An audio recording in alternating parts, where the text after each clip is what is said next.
Paramhans Yogananda ji, autobiography of a yogi. प्रकरण पहला, मेरे माता पिता एवं मेरा बचपन। परम सत्य की खोज और उसके साथ जुड़ा शिष्य संबंध प्राचीन काल से ही भारतीय संस्कृति की विशेषता रही है। इस खोज के मेरे अपने मार्ग ने मुझे एक भगवत स्वरूप सिद्ध पुरुष के पास पहुंचा दिया, जिनका सुदृढ़ जीवन युग युगांतर का आदर्श बनने के लिए ही तरासा हुआ था। वे उन महान विभूतियों में से एक थे जो भारत का सच्चा वैभव रहे हैं। ऐसे सिद्धजनों ने ही हर पीढ़ी में अवतरित होकर अपने देश को प्राचीन मिस्र, इजिप्ट एवं बेबीलोन के समान दुर्गति को प्राप्त होने से बचाया है। मुझे याद आता है, मेरे शैशव काल में पिछले जन्म की घटनाओं की स्मृतियाँ मेरे स्मृति पटल पर उभर रही थीं। तथापि ये स्मृतियाँ उन घटनाओं के घटित होने के क्रम के अनुसार नहीं थीं। बहुत पहले के एक जन्म की स्पष्ट स्मृतियाँ मुझ में जागती थीं, जब मैं हिमालय में रहने वाला एक योगी था। अतीत की इन झांकियों ने किसी अज्ञात कड़ी से जुड़कर मुझे भविष्य की झलक भी दिखाई। शिशु अवस्था की, असहाय की अवमाननाओं की स्मृति मुझ में अभी भी बनी हुई है। चल फिर पाने में और अपनी भावनाओं को मुक्त रूप से व्यक्त कर पाने में असमर्थ होने के कारण मैं विक्षुब्ध रहता था। अपने शरीर की क्षमताओं का भान होते ही प्रार्थना की लहरें मेरे भीतर उठने लगती थी। मेरे व्याकुल भाव अनेक भाषाओं के शब्दों में मेरे मन में व्यक्त होते थे। विविध भाषाओं के आंतरिक संभ्रम के बीच मैं धीरे धीरे अपने लोगों के बंगाली शब्द सुनने का अभ्यस्त होता गया। ये थी शिशु मस्तिष्क की मन बहलाने की सीमा, जिसे बड़े लोग केवल खिलौना और अंगूठा चूसने तक ही सीमित मानते हैं। इस मानसिक विक्षुब्धता और मेरा साथ न देने वाले शरीर के कारण कई बार मैं झल्लाकर आकुलता से रो पड़ता था। मेरी आकुलता पर परिवार में सबको होने वाला विस्मय मुझे याद है। सुखद स्मृतियाँ भी अनेक हैं। मेरी माँ का दुलार और तुतलाने तथा लड़खड़ा के चलने में मेरा आरंभिक प्रयास। इन आरंभिक सफलताओं को सामान्यतः जल्दी ही भुला दिया जाता है, परंतु फिर भी ये आत्मविश्वास की स्वाभाविक आधार शिलाएं होती हैं। मेरी इन सुदूरगामी स्मृतियों का होना कोई अपूर्व बात नहीं है। अनेक योगियों के विषय में ज्ञात है कि उन्होंने जन्म मृत्यु के नाटकीय अवस्था परिवर्तन में भी अपने आत्मबोध को बनाए रखा। यदि मनुष्य केवल शरीर होता तो निसंशय उसकी मृत्यु के साथ ही उसका अस्तित्व समाप्त हो जाता। किंतु यदि युग युगांतर से सिद्ध महात्माओं ने सत्य प्रतिपादित किया है तो मानव मूलतः अशरीरी सर्वव्यापी आत्मा है। शैशवावस्था की सुस्पष्ट स्मृतियों का होना विलक्षण तो है, किंतु ऐसी घटनाएं अति दुर्लभ भी नहीं है। अनेक देशों में यात्रा करते हुए मैंने अनेक सत्यनिष्ठ स्त्री पुरुषों के मुख से उनके शैशवावस्था की स्मृतियाँ सुनी हैं। मेरा जन्म पूर्वोत्तर भारत में हिमालय पर्वत श्रेणी के निकट स्थित गोरखपुर में 5 जनवरी 1893 ईस्वी को हुआ था। वहीं मेरे जीवन के पहले 8 वर्ष व्यतीत हुए थे। हम 8 बच्चे थे, 4 भाई और 4 बहनें। मैं मुकुंद लाल घोष भाइयों में दूसरा और माता पिता की चौथी संतान था। मेरे माता पिता बंगाली क्षत्रिय थे। दोनों ही संत प्रकृति के थे। उनके शांत एवं शालीन दाम्पत्य प्रेम में कभी कोई अनर्थक व्यवहार व्यक्त नहीं हुआ। माता पिता के बीच आपसी सामंजस्य, चारों ओर चलने वाले 8 नन्हे जीवों के कोलाहल का शांत केंद्र था। मेरे माता पिता एवं मेरा बचपन। मेरे पिता श्री भगवती चरण घोष स्वभाव से दयालु, गौर, गंभीर और कभी कभी कठोर भी थे। उनसे अत्यंत प्यार करते हुए भी हम बच्चे उनसे आदर युक्त दूरी बनाए रखते थे। वे असाधारण गणितज्ञ और तर्क शास्त्रवेत्ता थे तथा मुख्यतः अपनी बुद्धि से ही काम लेते थे। किंतु माँ तो स्नेह की देवी थी और हमें केवल प्रेम के द्वारा ही सिखाती थी। माँ के देहांत के पश्चात पिताजी अपनी आंतरिक कोमलता अधिक स्पष्ट रूप से व्यक्त करने लगे। तब मैंने देखा कि उनकी आंखों में प्रायः मेरी माँ की आंखों की झलक दिखाई पड़ती थी। माँ के सानिध्य में हम बच्चों का बचपन में ही धर्म ग्रंथों के साथ कटु मधुर परिचय हो गया। अनुशासन की आवश्यकता पड़ने पर माँ रामायण और महाभारत से प्रसंगोचित कहानियाँ हमें सुनाती थी। ऐसे अवसरों पर डांट और शिक्षा दोनों ही साथ साथ चलते थे। पिताजी के प्रति आदर के प्रतीक स्वरूप कार्यालय से उनके घर आने पर उनका स्वागत करने के लिए शाम में माँ हम बच्चों को कपड़े आदि पहनाकर ध्यानपूर्वक तैयार करती। पिताजी भारत की तत्कालीन बड़ी कंपनियों में से एक बंगाल नागपुर रेलवे BNR में उपाध्यक्ष वाइस प्रेसिडेंट के समकक्ष पद पर कार्यरत थे। यात्रा उनके कार्य का एक हिस्सा थी। हमारा परिवार मेरे बाल्यकाल में अनेक शहरों में रहा। माँ गरीबों की सहायता के लिए सदा तत्पर रहती थी। पिताजी भी इस मामले में करुणापूर्ण दृष्टिकोण रखते थे, परंतु अपनी आर्थिक सीमा के अंदर ही व्यय करना पसंद करते थे। एक बार 15 दिनों में माँ ने गरीबों को खिलाने के पिताजी की मासिक आय से अधिक रकम खर्च कर दी। इस पर पिताजी ने माँ से कहा, मैं तुमसे केवल इतना ही कहना चाहता हूँ कि कृपा करके अपना दान धर्म तुम उचित सीमा के अंदर करो। माँ को अपने पति की यह सौम्य उलाहना भी व्यथाजनक लगी। बच्चों को किसी प्रकार के मतभेद का कोई आभास दिए बिना माँ ने एक घोड़ा गाड़ी मंगवाई। नमस्कार, मैं अपने मायके जा रही हूँ। प्राचीन धमकी। हम लोग चकित होकर विलाप करने लगे। उसी समय संयोगवश हमारे मामा वहाँ आ गए। उन्होंने पिताजी के कान में फुसफुसाकर कहा, धीरे से, कोई परामर्श दिया। निसंशय सदियों से चला आ रहा कोई उपाय। पिताजी के कुछ संदेहजनक स्पष्टीकरण के बाद माँ ने खुशी खुशी घोड़ा गाड़ी लौटा दी। अपने माता पिता के बीच मेरे द्वारा देखे गए एकमात्र विवाद का इस प्रकार अंत हुआ।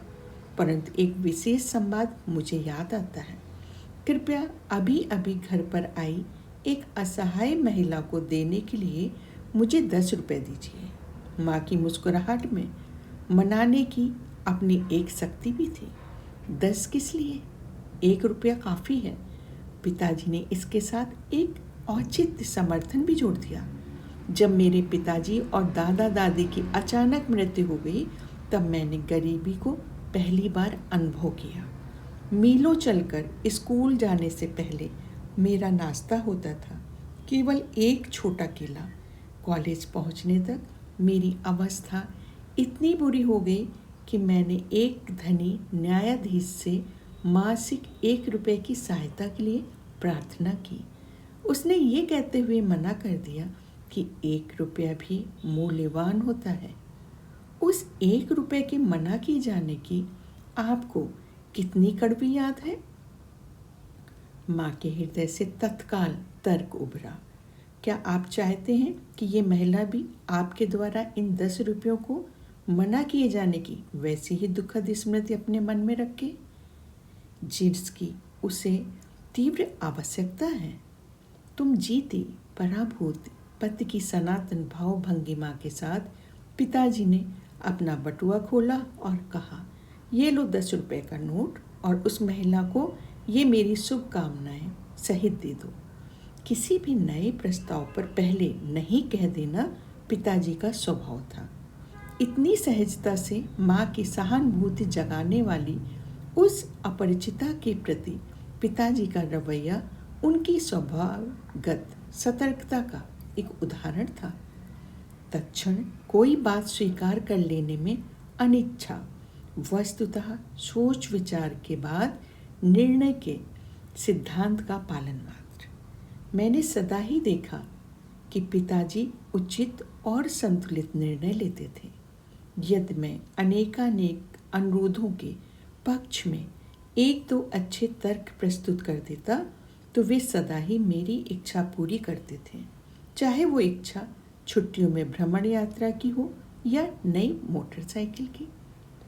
अपने बच्चों के बाल्यकाल में पिताजी अनुशासन में उनके द्वारा दृढ़ता बरतते थे, परंतु स्वयं किसी वैरागी की तरह सरल सात्विक जीवन व्यतीत करते थे। उदाहरण में वे कभी थिएटर नहीं गए, बल्कि विभिन्न आध्यात्मिक साधनाओं में और भगवत गीता पढ़ने में ही उन्हें आनंद आता था।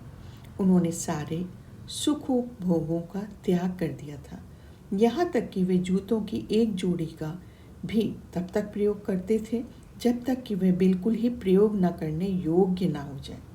मोटर कारें साधारण चलन में आ जाने के बाद उनके बेटों ने कारें खरीद ली, परंतु पिताजी प्रतिदिन अपने ऑफिस जाने के लिए ट्राम गाड़ी की सवारी में ही संतुष्ट रहे। सत्ता या वर्चस्व प्राप्त करने के लिए धन संचय करने में पिताजी को कोई रुचि नहीं थी। कोलकाता अर्बन बैंक का गठन करने के बाद स्वयं अपने लाभ के लिए उनके शेयर रखने से उन्होंने इनकार कर दिया।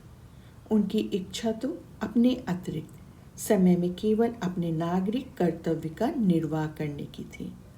पिताजी के पेंशन लेकर सेवानिवृत्त होने के कई वर्षों बाद बंगाल नागपुर रेलवे के बही खातों की जांच करने के लिए इंग्लैंड से एक अकाउंटेंट महोदय भारत आए।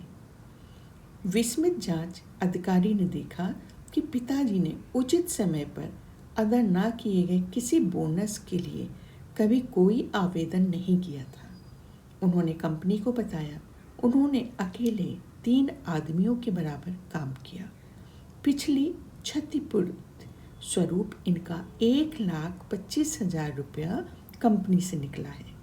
कंपनी के कोषाध्यक्ष ने उक्त रकम का चेक पिताजी को भेज दिया, पर मेरे पिताजी ने इस घटना को इतना नगण्य माना कि वे परिवार को इसकी सूचना देना भी भूल गए।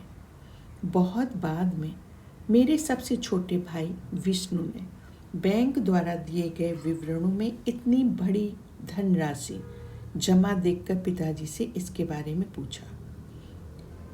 भौतिक लाभ में इतना उल्लासित क्यों हो? पिताजी ने कहा, समभाव को जिसने अपना लक्ष्य बना लिया हो वह ना तो किसी लाभ से उल्लासित होता है ना ही किसी हानि से दुखी। वह जानता है कि मनुष्य इस संसार में खाली हाथ आया है और खाली हाथ ही चला जाएगा। अपने वैवाहिक जीवन में पदार्पण करने के शीघ्र बाद ही मेरे माता पिता एक महान गुरु बनारस के लाहिड़ी महाशय के शिष्य हो गए थे। इस संपर्क से पिताजी के पहले से ही विरक्त स्वभाव को और बल मिल गया। माँ ने एक बार मेरी सबसे बड़ी बहन रोमा को एक उल्लेखनीय बात बताई। तुम्हारे पिताजी और मैं संतान प्राप्ति के लिए वर्ष में एक बार पति पत्नी के रूप में सोते हैं। पिताजी लाहिड़ी महाशय से अविनाश बाबू के माध्यम से मिले थे। अविनाश बाबू बंगाल नागपुर रेलवे के एक कर्मचारी थे। गोरखपुर में मेरा बचपन में अविनाश बाबू मुझे अनेक भारतीय संतों की मन को तल्लीन कर देने वाली कहानियाँ सुनाया करते थे। वे सदा अपने गुरु को श्रेष्ठतम महिमा के विषय में श्रद्धापूर्वक कुछ न कुछ कहकर ही अपनी कहानी समाप्त करते थे। तुमने कभी सुना है किसी असाधारण परिस्थिति में तुम्हारे पिताजी लाहिड़ी महाशय के शिष्य बने थे? गर्मियों के मौसम में एक अलसाए दिन में और अविनाश बाबू मेरे घर के अहाते में बैठे थे। तब उन्होंने मेरी उत्सुकता जगाने वाला यह प्रश्न मुझसे किया। मैंने आशा भरी मुस्कुराहट के साथ ना में सिर हिलाया। तुम्हारे जन्म से कई वर्ष पहले मैंने अपने वशिष्ठ अधिकारी अर्थात तुम्हारे पिताजी से अपने गुरु का दर्शन करने बनारस जाने के लिए 1 सप्ताह की छुट्टी देने की याचना की थी, पर तुम्हारे पिताजी ने मेरी इच्छा का उपहास किया। उन्होंने कहा, क्या तुम धार्मिक कट्टरवादी बनना चाहते हो? यदि जीवन में आगे बढ़ना चाहते हो तो अपने काम पर ध्यान दो। झाड़ियों में से गुजरती एक पगडंडी से उस दिन उदास मन लिए मैं घर जा रहा था कि पालकी पर सवार तुम्हारे पिताजी से मेरी मुलाकात हो गई। उन्होंने पालकी और नौकरों को विदा कर दिया और मेरे साथ चलने लगे, मुझे सांत्वना देने के लिए कि वे सांसारिक सफलता के लिए प्रयास करने के लाभ मुझे समझाने लगे। पर मैं उनकी बातें बेमन होकर सुन रहा था। मेरा हृदय बार यही पुकार रहा था, लाहिड़ी महाशय, मैं आपके दर्शन के बिना जी नहीं सकता। हम लोग चलते चलते एक सुनसान मैदान के किनारे पहुंच गए, जहां शांतिकालीन सूर्य की किरणें लहराती हुई ऊंची जंगली घास पर चमक रही थी। हम लोग उस मनोरम दृश्य को देखने के लिए रुक गए। वहां उस मैदान में हमसे कुछ ही गज की दूरी पर मेरे महान गुरु अकस्मात प्रकट हो गए। उनका स्वर वातावरण में गूंज उठा। भगवती, तुम अपने कर्मचारी के प्रति अत्यंत कठोर हो। इसके साथ ही वे जिस रहस्यमय ढंग से प्रकट हुए थे उसी रहस्यमय ढंग से अंतर्धान हो गए। मैं जमीन पर घुटने टेक कर लाहिड़ी माँ से पुकार रहा था।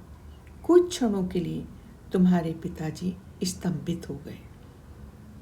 अविनाश, मैं न केवल तुम्हें छुट्टी दे रहा हूँ बल्कि वाराणसी जाने के लिए मैं स्वयं भी छुट्टी ले रहा हूँ। तुम्हारी सहायता करने के लिए जब चाहें अपनी इच्छा के अनुसार प्रकट होने की शक्ति रखने वाले इन महान लाहिड़ी महाशय के दर्शन मुझे करने ही होंगे। मैं अपनी पत्नी को भी साथ लूँगा और इन महान गुरु से प्रार्थना करूँगा कि वे हमें अपने आध्यात्मिक पथ में दीक्षित करें। क्या तुम हम दोनों को उनके पास ले चलोगे? अवश्य। अपनी प्रार्थना के इस चमत्कारपूर्ण उत्तर को पाकर और घटनाओं के इतने शीघ्र अनुकूल मोड़ लेने पर मेरा मन आनंद से गदगद हो उठा था। अगले दिन शाम को तुम्हारे माता पिता और मैं रेलगाड़ी से वाराणसी के लिए चल पड़े। अगले दिन हम लोग वहाँ पहुँचे तो कुछ दूरी पर घोड़ा गाड़ी से गए और फिर तंग गलियों में से चलते हुए मेरे गुरु के घर पहुँच गए। उनका घर आसानी से दिखाई नहीं पड़ता था। उनकी छोटी सी बैठक में प्रवेश करने पर वहाँ हमेशा की तरह पद्मासन में बैठे हुए गुरुदेव को हमने प्रणाम किया। उन्होंने अपनी हृदयवेदी आंखें झपकाईं और उन्हें तुम्हारे पिताजी पर स्थिर कर दिया। भगवती, तुम अपने कर्मचारी के प्रति अत्यंत कठोर हो। 2 दिन पहले घास भरे मैदान में कहे हुए वही शब्द उन्होंने फिर से दोहराए। फिर उन्होंने आगे कहा, मुझे खुशी है कि तुमने अविनाश को आने की अनुमति दी और साथ में तुम भी अपनी पत्नी को साथ लेकर आए। तुम्हारे माता पिता को अत्यंत आनंद हुआ कि गुरुदेव ने उन्हें क्रिया योग की दीक्षा दी।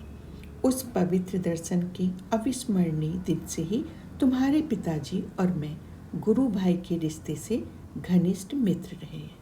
लाहिड़ी महाशय ने तुम्हारे जन्म में विशेष रुचि दिखाई थी। तुम्हारा जीवन निश्चय ही स्वयं उनके जीवन के साथ जुड़ा रहेगा। गुरुदेव का आशीर्वाद कभी भी निष्फल नहीं होता। मेरे जन्म के थोड़े ही दिन बाद लाहिड़ी महाशय ने इस जगत से प्रस्थान कर लिया। पिताजी का जहाँ जहाँ भी स्थानांतरण होता था वहाँ वहाँ लाहिड़ी महाशय की एक सुंदर अलंकृत फ्रेम में सजी हुई फोटो हमारे पूजा घर में देवताओं के चित्रों और मूर्तियों के साथ विराजमान रहती थी। लगभग रोज ही सुबह और शाम को माँ और मैं उस पूजा वेदी के सामने ध्यान लगाकर बैठते थे और चंद्र नसिक पुष्प अर्पण करते थे।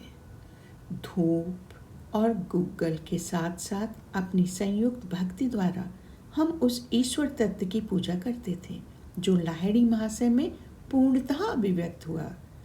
उनकी उस फोटो का मेरे जीवन पर जबरदस्त प्रभाव भी पड़ा। जैसे जैसे मैं बड़ा होता गया वैसे वैसे मैंने मन में उस महान गुरु का विचार अधिक दृढ़ होता गया। ध्यान में प्रायः मैं देखता कि उनकी छवि उस छोटे से फ्रेम से बाहर आ गई और जीवित रूप धारण कर मेरे सामने बैठ गई है। जब मैं उनके ज्योतिर्मय शरीर के चरणों का स्पर्श करने का प्रयास करता तब वे बदलकर पुनः चित्र बन जाते। जब मैंने बाल्यावस्था से किशोरावस्था में प्रवेश किया तो मैंने देखा कि फ्रेम में जकड़ी लाहिड़ी महाशय की छोटी सी छवि मेरे मन में जीवित ज्ञान प्रदायिनी उपस्थित बनकर विराजमान हो चुकी है। किसी उलझन या परीक्षा की घड़ी में मैं प्रायः उनसे प्रार्थना करता और अपने अंतर में उनका सांत्वनादायक मार्गदर्शन करता। पहले पहले तो मुझे दुख होता था कि वे शारीरिक रूप में जीवित नहीं थे, किंतु जैसे जैसे मुझे उनकी गुप्त सर्वव्यापकता का पता चलता गया वैसे वैसे मेरा दुख कम होता गया। अपने उन शिष्यों को जो उनके दर्शन के लिए अति लालायित रहते थे वे प्रायः लिखा करते थे, जब मैं सदा तुम्हारे कूटस्थ दिव्य दृष्टि की पहुँच में हूँ तो मेरे अस्थि मांस को देखने के लिए आने की क्या आवश्यकता है। लगभग 8 वर्ष की आयु में मुझे लाहिड़ी महाशय की फोटो के माध्यम से चमत्कारी स्वास्थ्य लाभ का आशीर्वाद प्राप्त हुआ। इस अनुभव ने मेरे को और भी अधिक उत्कट कर दिया। जब मैं बंगाल के इच्छापुर में अपने पारिवारिक घर में रह रहा था तब मुझे हैजा हो गया। मेरे बचने की कोई आशा नहीं थी। डॉक्टर कुछ भी नहीं बता पा रहे थे। मेरे बिस्तर के पास मेरी बैठी माँ भाव विह्वलता के अतिरिक्त के साथ मेरे सिर के ऊपर टंगी लाहिड़ी महाशय की फोटो की ओर देखने का इशारा कर रही थी। उन्हें मन ही मन प्रणाम करो। वे जानती थी प्रणाम करने के लिए हाथ उठाने की शक्ति मुझ में नहीं बची है। यदि तुम सचमुच अपनी भक्ति प्रकट करोगे और अपने अंतर में उनका चरण स्पर्श करोगे तो तुम्हें जीवन दान मिल जाएगा। मैंने उनकी फोटो की ओर देखा तो वहां आंखें चौंधिया जाने वाली प्रखर प्रकाश दिखाई पड़ी जिसने मेरे शरीर और पूरे कमरे को अपने में समा लिया। मेरा मिचलाहट और अन्य अनियंत्रित लक्षण समाप्त हो गए। मैं स्वस्थ हो गया।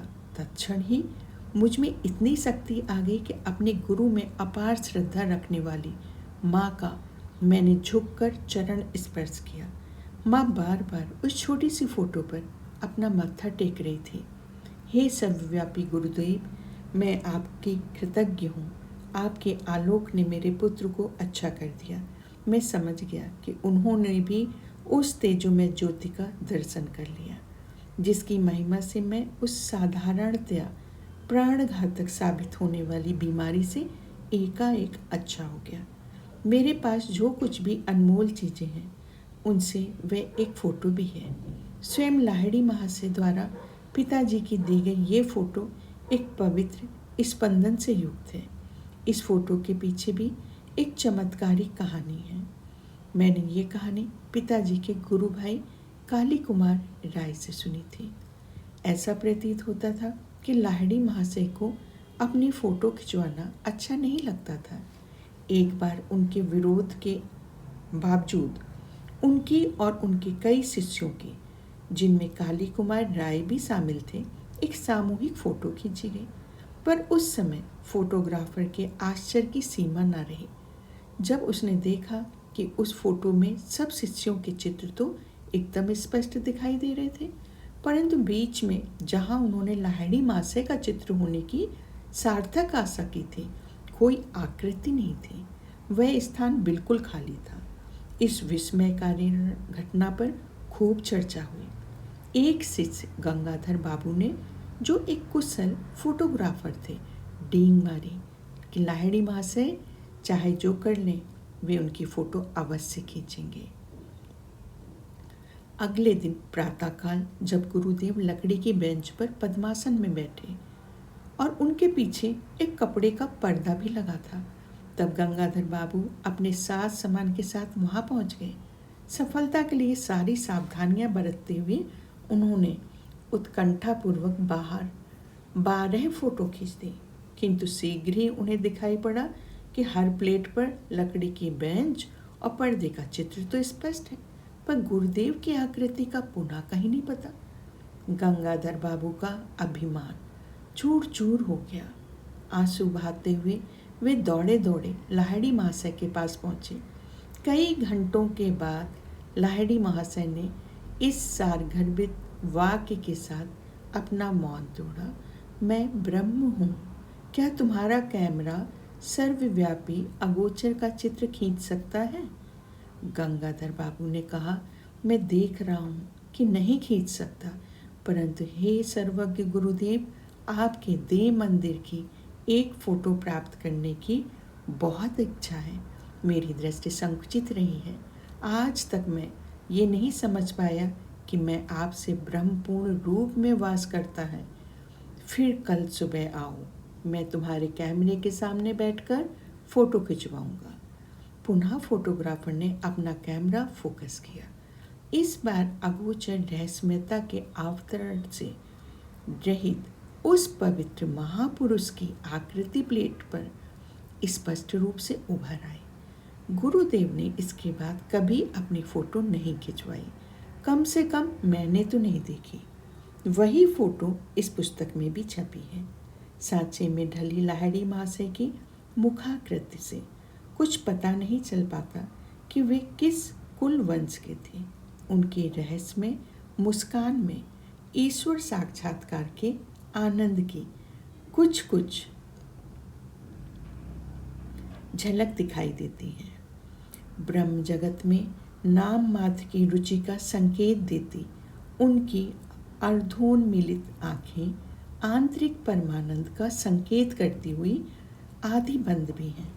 इस जगत के क्षुद्र प्रलोभन से अलिप्त वे आध्यात्मिक सहायता के लिए अपने पास आने वाले जिज्ञासुओं की आध्यात्मिक समस्याओं के प्रति सतत पूर्ण जागरूक रहते हैं।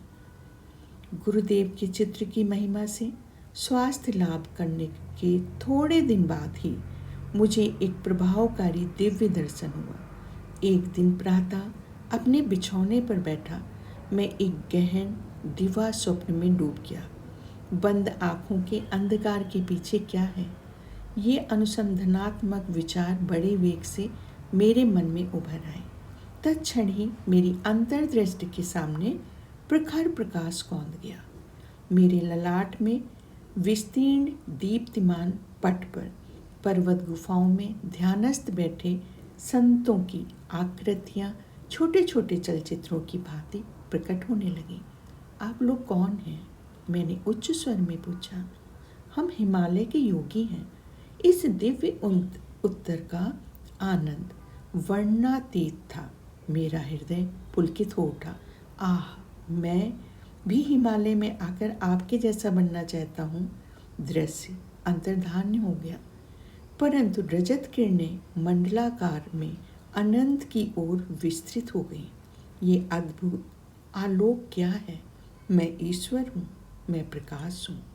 ये ध्वनि बादलों की सौम्य बुदबुदाहट जैसी थी। मैं आपके साथ एकाकार होना चाहता हूँ।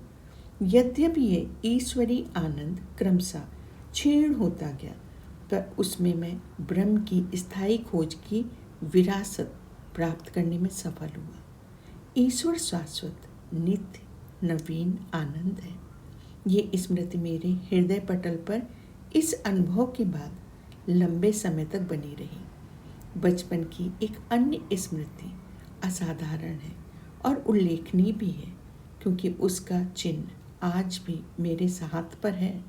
एक दिन प्रातः समय मैं और मेरी बड़ी बहन उमा अपने गोरखपुर के घर के आहते में नीम के पेड़ के नीचे बैठे थे।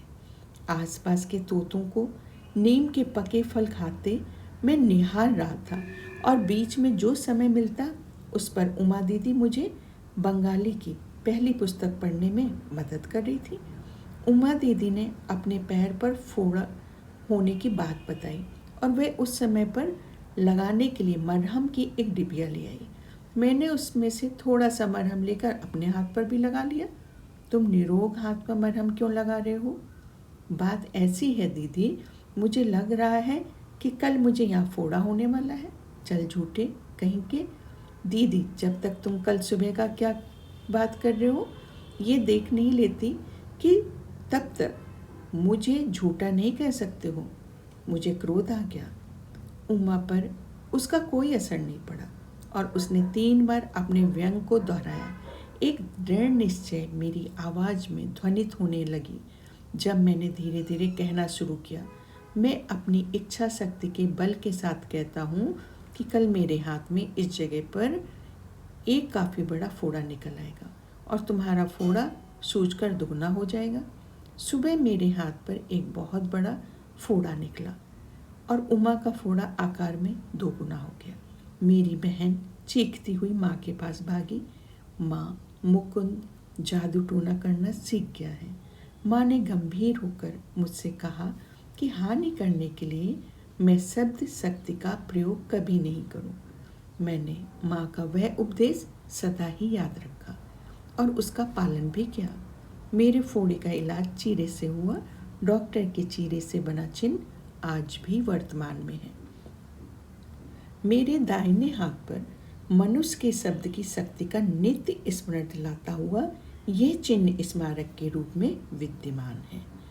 गहरी एकाग्रता के साथ उमा को कहे गए उन साधारण एवं प्रकटता हानि रहित प्रतीत होने वाले शब्दों में बम के सदृश विस्फोट का निश्चित परिणाम उत्पन्न करने की, यद्यपि परिणाम हानिकारक थे, पर्याप्त शक्ति निहित थी।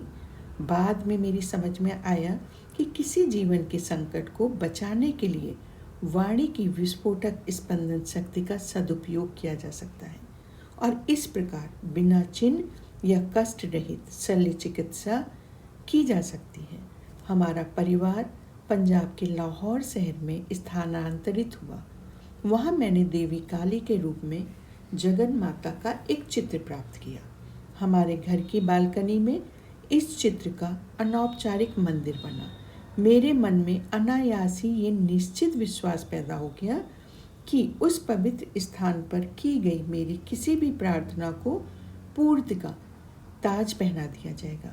एक दिन वहाँ उमा के साथ खड़े होकर मैं 2 लड़कों को 2 घरों की छतों पर पतंग उड़ाते देख रहा था। इन दोनों घरों और हमारे घर के बीच एक बहुत ही सकरी गली थी। तुम आज इतने चुप क्यों हो? उमा ने खेल खेल में मुझे धक्का देकर पूछा। मैं ये सोच रहा हूँ कि कितनी अद्भुत बात है कि मैं जो भी मांगता हूँ जगन माता मुझे दे देती है। मैं समझती हूँ वे तुम्हें वे दोनों पतंगे भी दे देंगी। मेरी बहन उपहास की हंसी हंसते हुए बोली। क्यों नहीं? मैंने उन पतंगों को पाने के लिए मौन प्रार्थना शुरू कर दी। भारत में धागों पर मांझा, गोंद और शीशे का चूर्ण लगाकर पतंगों का खेल खेला जाता है।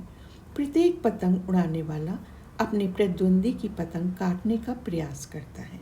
कटी हुई पतंग छतों के ऊपर से जाती हैं, तब उसे पकड़ने में बड़ा मजा आता है। उमा और मैं ऐसी बालकनी में खड़े थे जिसके ऊपर छत थी और दोनों ओर दीवारें भी थीं, इसलिए किसी कटी पतंग का हमारे हाथ आना असंभव प्रतीत होता था, क्योंकि स्वाभाविक तौर पर उसका धागा छत के ऊपर ही लटकता हुआ आगे निकल जाता।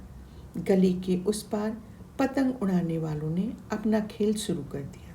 एक धागा कट गया, तत्क्षण ही पतंग मेरी दिशा में लपकी। अचानक हवा बंद हो जाने के कारण वह पतंग एक क्षण के लिए स्थिर हो गई और इसी बीच उसका धागा सामने वाले घर के ऊपर उगे नागफनी के एक पौधे में उलझ गया। मेरे पकड़ने के लिए एक पूरा फंदा बन गया। मैंने ये पुरस्कार उमा को सौंप दिया। यह तो केवल एक असाधारण संयोग था, न कि तुम्हारी प्रार्थना का उत्तर। यदि वह दूसरी पतंग भी तुम्हारे पास आ जाए तो मैं मानूंगी। दादी की काली आंखों से उनके शब्दों की अपेक्षा कहीं अधिक विस्मय हो रहा था। मैंने तीव्रता से अपनी प्रार्थनाएं जारी रखी। उस दूसरे पतंग उड़ाने वाले के जोर से झटका मारने के कारण उसका धागा भी टूट गया। हवा में नाचती हुई पतंग मेरी ओर आने लगी। मेरे सहायक नागफनी के पौधे ने फिर से धागे को उलझाकर आवश्यक फंदा बना दिया ताकि मैं उसे पकड़ सकूं।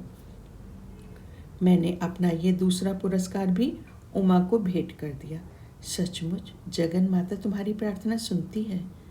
ये सब मेरे लिए विलक्षण है। दीदी भयभीत मृग शावक की भांति भाग गई वहाँ से। Thank you. इस तरह से प्रकरण 1 मेरे माता पिता एवं मेरा बचपन।